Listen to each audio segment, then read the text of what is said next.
Hello दोस्तों, नमस्कार। आज मैं सुनाने जा रही हूँ हरितालिका तीज की कथा। श्री भोले शंकर बोले, हे गौरी, पर्वतराज हिमालय पर स्थित गंगा के तट पर तुमने अपनी बाल्यावस्था में 12 वर्षों तक अधोमुखी होकर घोर तप किया था। इतनी अवधि तुमने अन्न न खाकर पेड़ों के सूखे पत्ते चबाकर व्यतीत किए। माघ की विकराल शीतलता में तुमने निरंतर जल में प्रवेश करके तप किया। वैशाख की जला देने वाली गर्मी में तुमने पंचाग्नि शरीर को तपाया। श्रावण की मूसलाधार वर्षा में खुले आसमान के नीचे बिना अन्न जल ग्रहण किए समय व्यतीत किया।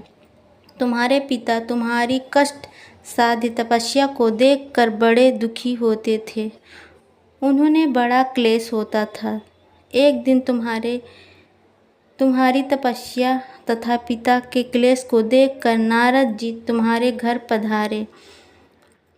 तुम्हारे पिता ने हृदय से अतिथि सत्कार करके उनके आने का कारण पूछा।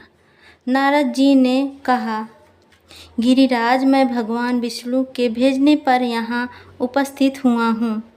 आपकी कन्या ने बड़ा कठोर तप किया है।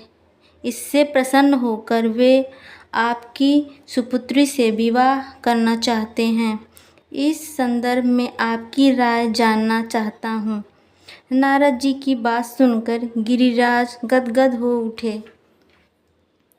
उसने तो जैसे सारे क्लेश ही दूर हो गए। प्रसन्नचित्त होकर उन्होंने वे बोले, श्रीमान, यदि स्वयं विष्णु जी मेरी कन्या का वरण करना चाहते हैं तो भला मुझे क्या आपत्ति हो सकती है। वे तो साक्षात ब्रह्मा हैं।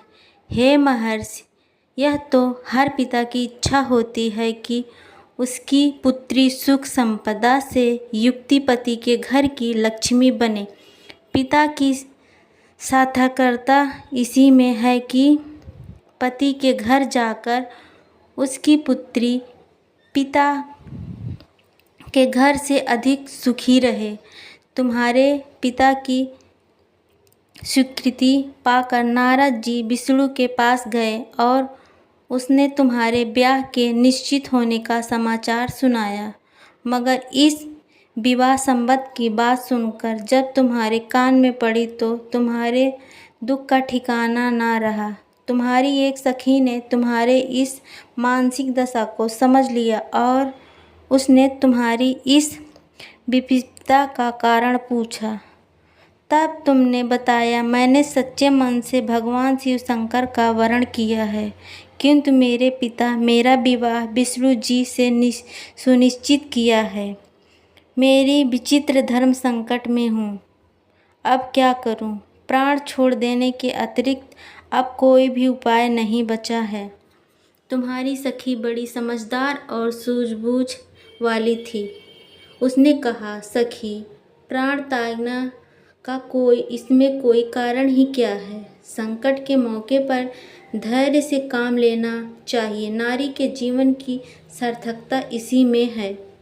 पति रूप में हृदय से जिसे एक बार स्वीकार कर लिया, जीवन पर्यंत उसी से निर्वाह करें। सच्ची आस्था और एक निष्ठा के समक्ष तो ईश्वर को भी समर्थ करना पड़ता है। मैं तुम्हारे घनघोर जंगल में ले चलती हूँ, जो साधना स्थली भी हो और जहाँ तुम्हारे पिता तुम्हें खोज भी ना पाए। वहाँ तुम साधना में लीन हो जाना। तुम्हें विश्वास है कि ईश्वर अवश्य तुम्हारे सहायता करेंगे। तुमने ऐसा ही किया। तुम्हारे पिता तुम्हें घर पर ना पाकर बड़े दुखी तथा चिंतित हुए। वे सोचने लगे कि तुम जाने कहाँ चली गई। मैं विष्णु जी से उसका विवाह करने का प्रण कर चुका था। यदि भगवान विष्णु बारात लेकर आ गए और कन्या घर पर ना हुई तो बड़ा अपमान होगा। मैं तो कहीं मुँह दिखाने योग्य भी नहीं रहूँगा। यही सब सोचकर गिरिराज ने ज़ोर शोर से तुम्हारी खोज शुरू करवा दी।